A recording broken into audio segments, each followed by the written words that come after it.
徐婉家里住不下了，今晚你就别进来了，拿着钱去买杯咖啡，找个麦当劳趴一宿吧。丽华，你说什么？丽华，你开门！我在外面淋了一路的雨，你让我去睡麦当劳？丽华，你把门给我打开！你有完没完？徐婉，你能不能别拍了？小宝刚哄睡着，你在外面滴滴滴按密码锁，咣咣咣砸门，吵到孩子了怎么办？你让我进去再说。嘘，你先小点声，什么事不能好好说？我的指纹为什么被删了？密码为什么不对？我试了4、5遍，一次都进不去。哎呀，妈说你天天在超市生鲜区理货，手上全是机油和鱼气味，指纹锁都被你摸得不灵敏了。妈嫌你弄脏了锁。你说什么？嫌我弄脏了锁？这个锁是我装的，这扇门是我买的，这套房子是我的房子。你们把我的指纹删了，密码换了，连招呼都不打一声。行了行了，明天再说。李正一家大老远来的，你就不能大度一点？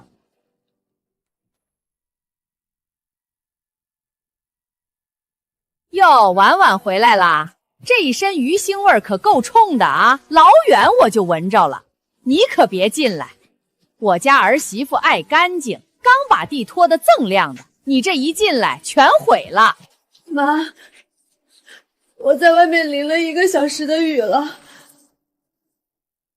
那你先去楼下棋牌室坐会儿呗，这么大人了，还要我教你变通啊？而且家里3个卧室全满了，李正2口子睡主卧，我带2个大孙子睡次卧，华子睡书房。你说说哪有你下脚的地方啊？就是啊，嫂子，明知道我们今天来，也不说请假接待一下。既然你都下夜班了，不如直接回超市休息室对付一宿呗。反正你一个底层，在哪儿睡不是睡？丽华，把门打开，让他们去住酒店。这是我的家，我要进我自己的家。徐婉，你能不能懂点事儿？建明大老远来一趟容易吗？你让他们住酒店，那得花多少钱？你1个月赚那么多，心眼怎么这么小？我心眼小？我搬了14个小时的货，淋着暴雨回来，连自己家都进不去，我心眼小。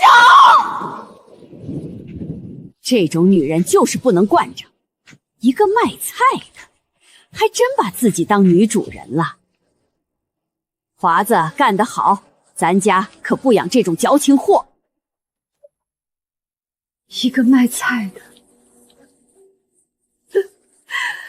他说的对，我就是一个卖菜的。一个卖菜的连自己家的门都进不去。门里面在笑，电视的笑声，孩子的闹腾声，婆婆嗑瓜子嘎嘎笑的声音。我蹲在门外面听着，觉得这一切好荒唐。这是我的房子，我的客厅，我的沙发，我的电视，可我像条条被丢出来的流浪狗，蹲在自己家门口，连门都进不去。就是这双手，每天凌晨4点摸黑爬起来，几十斤重的水果箱一箱一箱的搬。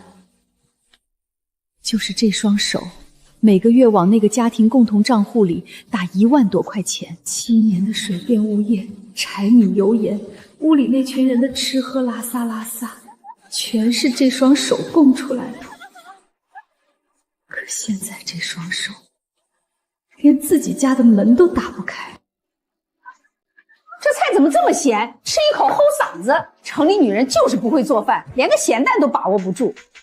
还是咱正儿媳妇手艺好，在家做那个腊肉，那才叫一个香，满屋子都是味道。结婚第1年，我从早上8点在厨房忙到下午2点，12个人的年夜饭，灶台前站了6个小时，腿都肿了。他一口没尝，就当着全家人的面说我不会做饭。丽华坐在旁边，一个字都没帮我说。丽华，我肚子疼得厉害，你送我去医院。喝点热水。啊，回来了。对了，我妈说你昨晚没给她热牛奶，她早上胃不舒服，你回来赶紧去看看她。我想说，我昨晚在急诊打了一整院的点滴，但我看着他那张理所当然的脸，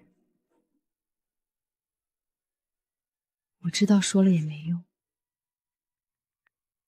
李华，这些都是什么？加起来将近1万块了，全刷在我信用卡上。李正他们难得来一趟，我妈心疼孙子买几件衣服怎么了？你一个月赚那么多，这点钱也心疼。徐婉，你格局能不能大一点？格局，他最爱说这个词，好像我赚的每一分钱都应该心甘情愿地供养他全家。我要是敢说一个不字，我就是格局小、小气，不配做赵家的媳妇儿。可他的格局呢？他的格局就是拿着老婆的血汗钱，在亲戚面前装大方，然后用20块钱把老婆发到麦坎兹过夜。想到这里，眼泪突然就停了。不是不难过了，是有一种更冷的东西从胃里升上来，慢慢漫过了心口，就好像身体里有个什么东西咔嚓一声断了，断得干干净净，再也接不上了。徐婉，你搞什么鬼？我刚给李正点了一顿800块的小龙虾外卖做夜宵，外卖员都送到门口了，我的卡怎么刷不出来了？你赶紧把信用卡的限制给我解开！外卖员在门口等着呢，李正他们都看着呢，你别让我丢人。李华，你一个月4000块钱的死工资，点800块钱的小龙虾做夜宵，这钱是你请你亲弟弟的，你自己付啊，找我解冻什么信用卡？你是不是疯了？我工资不是还没发吗？我弟大老远从老家过来，我这当大哥的请他们吃顿好的怎么了？你一个月挣1、2万，800块钱就你也计较？徐婉到底还要不要过日子了？过日子？李华，你请弟弟吃夜宵，一顿眼都不眨花800。你亲老婆在冷库搬了14个小时的货，冒着暴雨回家，你把我锁在门外，给我20块钱让我去麦当劳趴一宿。在你的日子里，我到底算个什么东西？李华，你跟那个泼妇废什么话？他就是看不到我们一家人团聚，故意在这个时候恶心咱们。800块钱怎么了？他赚的钱不就是咱们老赵家的钱吗？李正媳妇儿还怀着2胎呢，吃点好的怎么了？你告诉他，今天他要是不把这钱付了，以后就别想踏进这个家门一步。大哥，大嫂这气性也太大了，实在不行，这顿我来请吧。就是，大嫂这做法太伤咱们兄弟感情了，以后大哥你在家里还有什么地位啊？好啊。你说什么？我说好，明天我们就去民政局。至于那800块钱的外卖，既然你那么要面子，你就拿你自己的手机去各大网贷平台借吧。从今天起，别想再从我这里拿走1分钱。祝你们小龙虾吃得开心。我把李华、婆婆、小叔子一家的号码一个一个拉进了黑名单，世界终于清静了。那一夜，我睡了7年来最踏实的一觉。没有李华震天响的呼噜声，没有婆婆半夜起来翻箱倒柜的动静，连腰疼都奇迹般的缓解了不少。第二天早上，我洗了热水澡，化了全妆，穿上干净衣服，出门的时候在路边摊买了份豪华版煎饼果子，加了2个蛋2根肠。既然不用再供养那一家吸血鬼，我以后赚的每一分钱都花在刀刃上。徐姐，我中介小王，我们已经带着3个意向客户到您家门口了，但是里面的人死活不开门，还在里面破口大骂，说我们是骗子。有一个大妈还喊着再敲门就泼开水了，这您看怎么办？王经理，房产证的照片我昨晚已经发给你了。这套房子是我徐婉婚前全款买的个人财产，跟你签独家委托协议的也是我本人，完全合法合规，你放100个心。里面的人不配合看房没关系，就按我昨晚跟你说的办。好嘞，姐，有您这句话就行。好好享受我给你们准备的最后一份大礼吧。别心疼门，我已经在网上下单了最高级别的防盗门，你让开锁师傅直接上，切割机把门给我拆了，所有费用从房款里扣。今天只要有人全款定下这套房，我私人再给你包2万块钱的红包。明白姐，您听好吧。徐婉，你是不是疯了？你从哪儿找来一群流氓在这儿砸门？李正家的孩子都被吓哭了，我妈心脏病都要犯了。你赶紧让他们滚，不然我报警抓你！报啊！报啊！你现在就报警。警察来了，正好帮我做个见证。这套房子是我的婚前全款财产，我急需用钱，已经低于市场价50万挂牌出售了。中介带人来合法看房，你们赖在我家不走，还妨碍我卖房。我倒要看看警察来了，是赶中介走呢，还是把你们那群非法侵占他人住宅的无赖扫地出门。你真敢卖房？徐婉，你疯了！这是我们的家，你卖了我们住哪儿？你不能这么做，你不能！不仅要卖，丽华，看在夫妻一场的份上，我给你最后4个小时，中午12点之前，带着你那个宝贝弟弟一家，还有你那些破铜烂铁，从我的房子里滚出去。中午11点5分，我准时到场。昨天晚上他们把我锁在这扇门外面，今天这扇门已经不存在了。你们这群强盗土匪还有没有王法了？光天化日上门砸锁，泼的脏水，这是要杀人呐！我要报警！我警告你们，房产证上虽然只有徐婉的名字，但我是她合法丈夫，这房子有我的一半。你们今天谁敢动这屋里一件家具，我就跟谁拼命！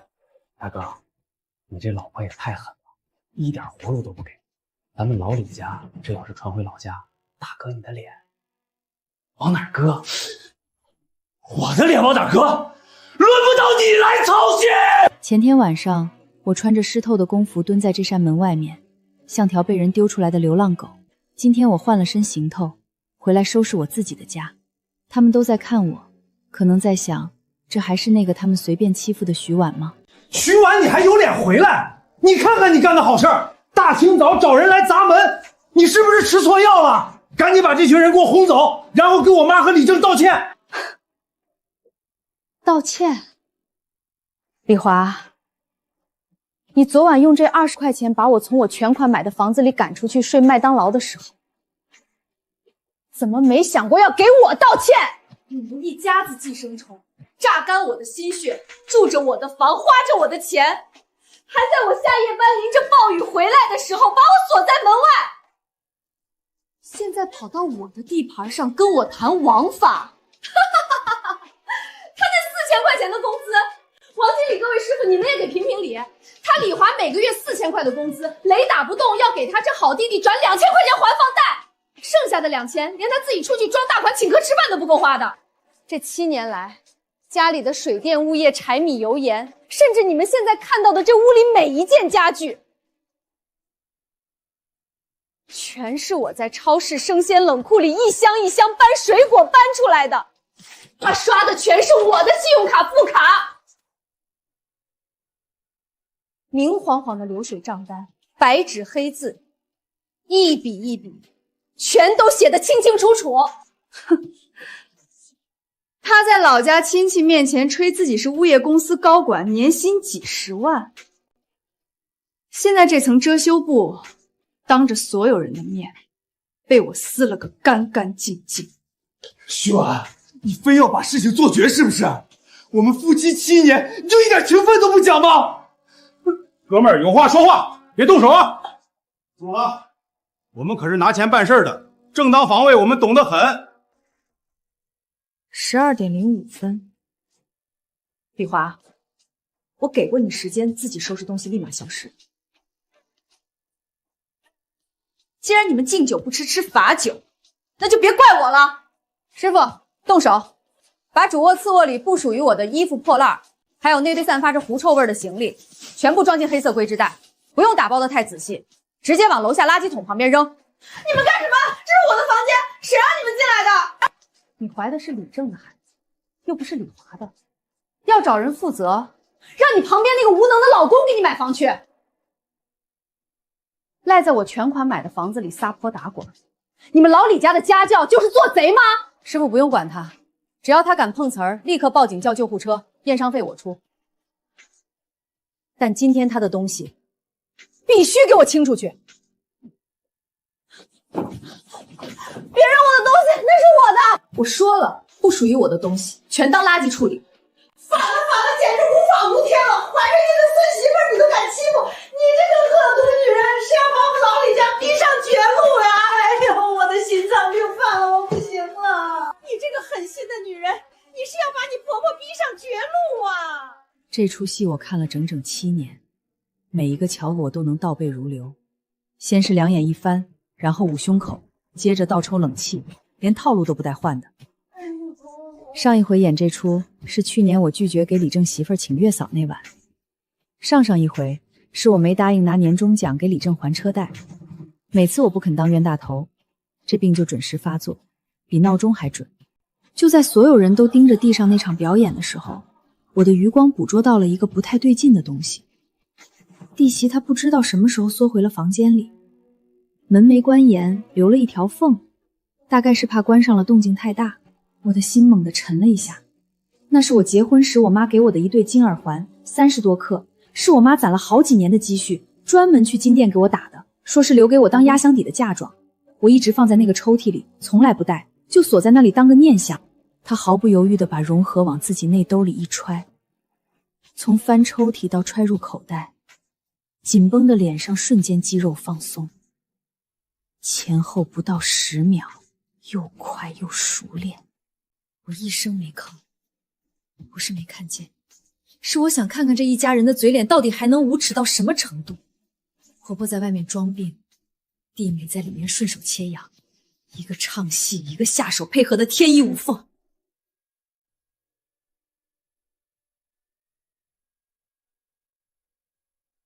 哎呦，我不行了！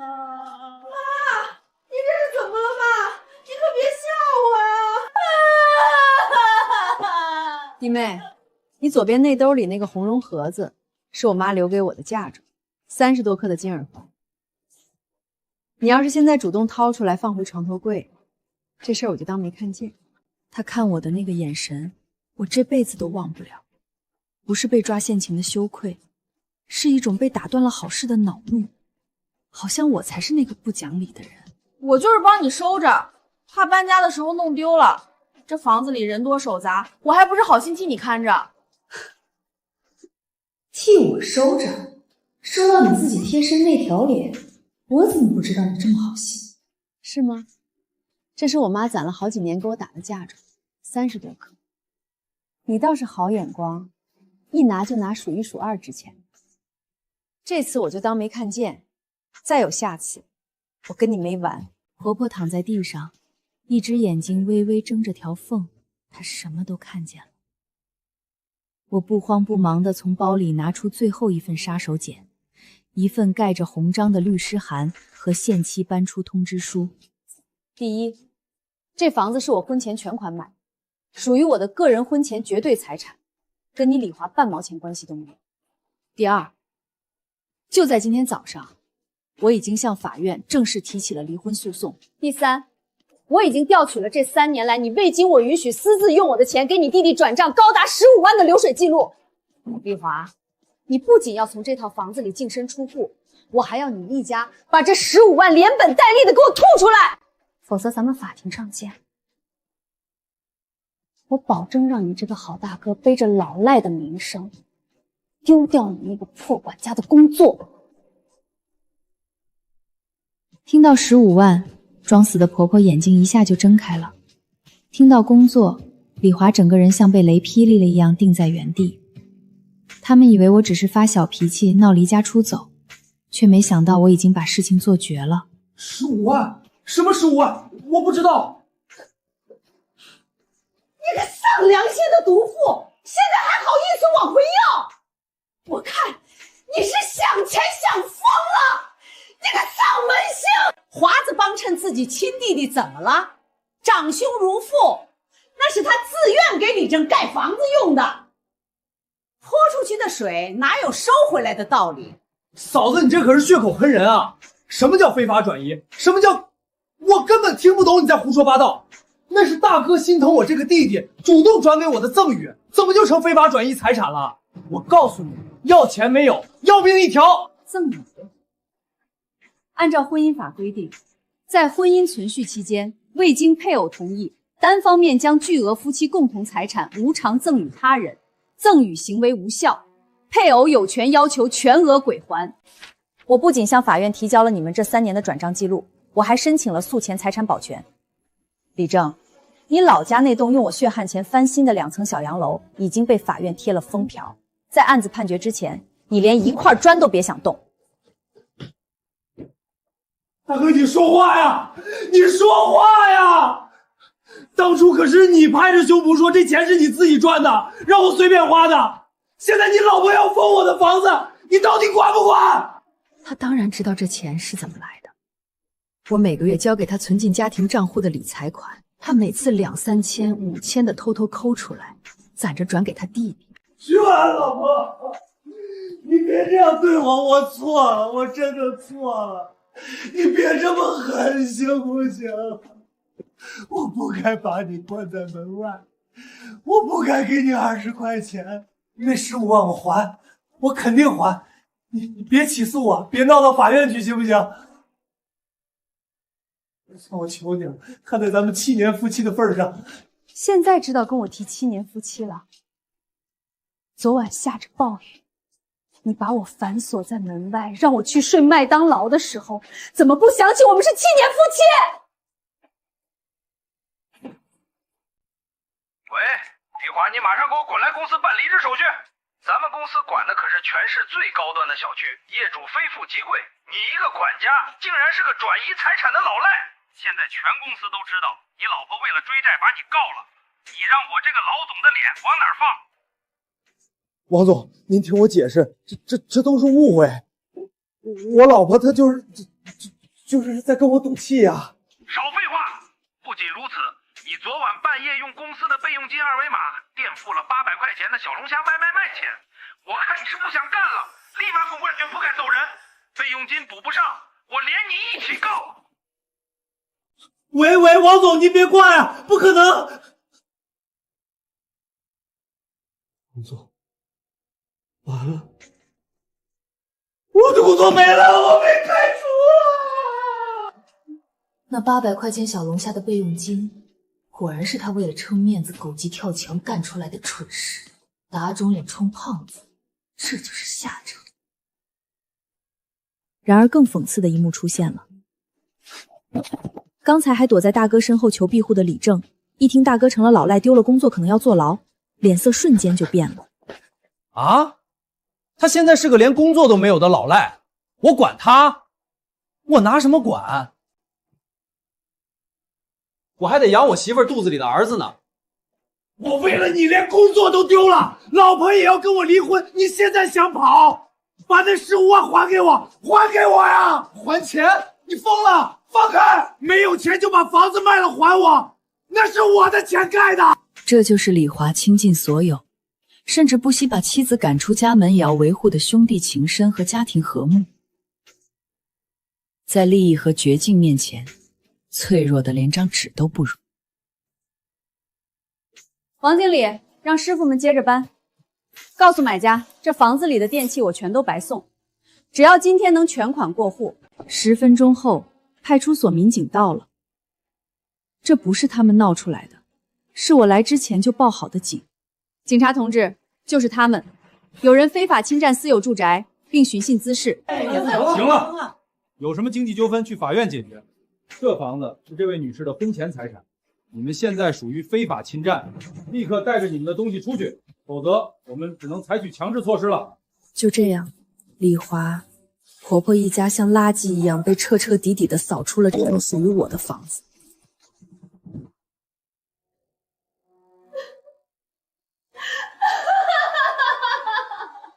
李正一家急着撇清关系，跑得比谁都快。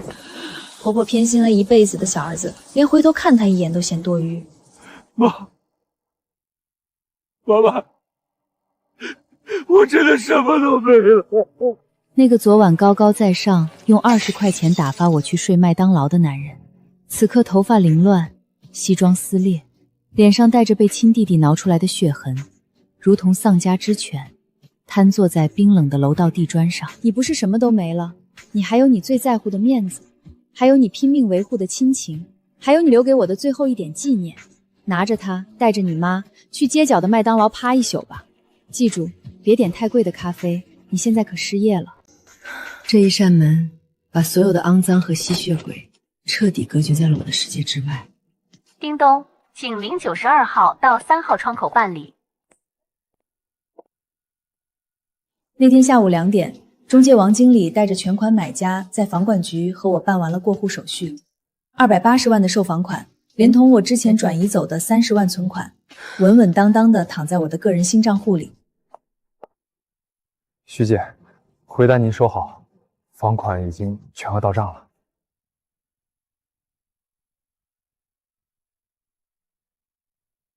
王经理把回单递给我的时候，手都有点抖。手机银行的到账提醒弹了出来，我低头看了一眼，位数是一长串的0，安安静静的躺在我新开的个人账户里。徐姐，您这魄力，说真的，我干中介5年了，头一回见到这么干脆利落的卖家。加上之前转到我妈那边的30多万，这就是我徐婉35年的全部身家了。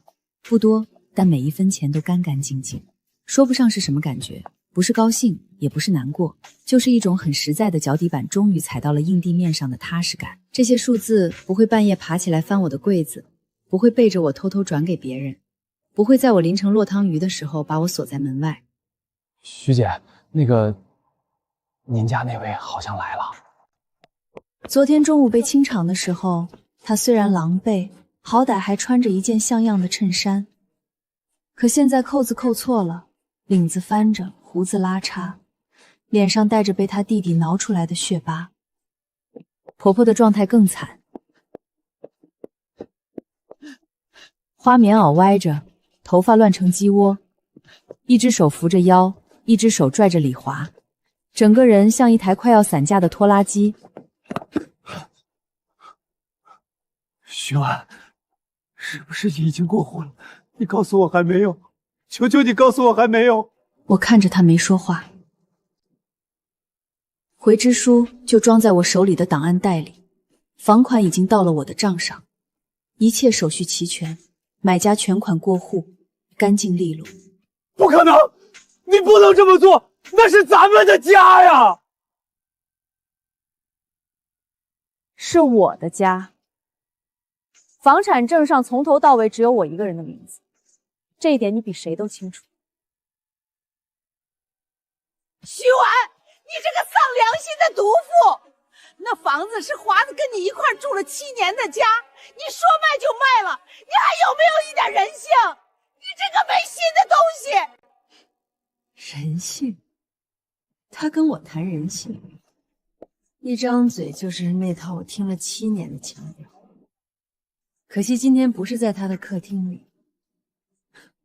人性。妈，前天晚上您坐在我花1万2买的沙发上嗑瓜子的时候，跟您小儿媳妇说我是矫情，不能惯着的。那时候您怎么没想起来跟我谈人性？他的嘴张了张，合上了又张开，像一条缺氧的鱼。还有，前天晚上您亲口说的，一个卖菜的还真把自己当女主人了。您说的对，我确实不该把自己当女主人。因为现在的我，是这套房子的前房东，更是我自己的主，所以，我把女主人该做的事儿做了，把属于我的房子卖了，属于我的钱拿回来了。至于您和您儿子以后住哪儿，不好意思，这事儿真不归卖菜的管。徐婉，你知道李正和他媳妇儿昨晚干了什么吗？昨天你叫人来清场之后，李正媳妇儿当场就闹了。说什么老家房子被封了，日子过不下去了，抱着肚子坐在小区门口嚎，说要跟李正离婚。李正拉着他媳妇儿，头也不回就走。走之前他跟我说：“大哥，你自己的烂摊子你自己收拾，以后少找我。”妈跟他们一块被赶出来之后，连个落脚的地方都没有。妈，你也带走吧。我媳妇儿说了，我妈要是来我这儿住，她就回娘家不回来了。他还说我还指着他生儿子呢。我可不能为了妈把媳妇儿得罪了。婆婆的身子剧烈的晃了一下，她死死地攥住旁边椅子的靠背，指节泛白。她偏心了一辈子的小儿子，结果到头来嫌他麻烦。妈昨晚在街上站了快2个小时，没人收留，哪儿都去不了。最后是我找了个24小时营业的快餐店，陪他在里面坐到天亮。快餐店里的硬板凳坐得他腰疼了一宿。我看着他，说实话，听完他这话，我心里有没有触动？有的，但那个触动只极其干净，不含任何杂质的持续了大概2秒钟。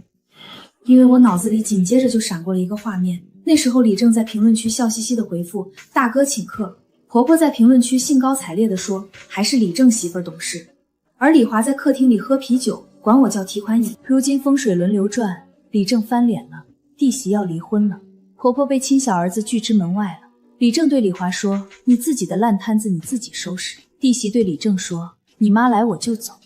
这不就是他们李家人的真面目吗？而李华现在把这些事儿讲给我听，目的是什么？是让我心疼他，让我觉得他也是受害者，让我看在他也被弟弟抛弃了的份上回心转意。对不起，7年前我可能会吃这一套，但现在不会了。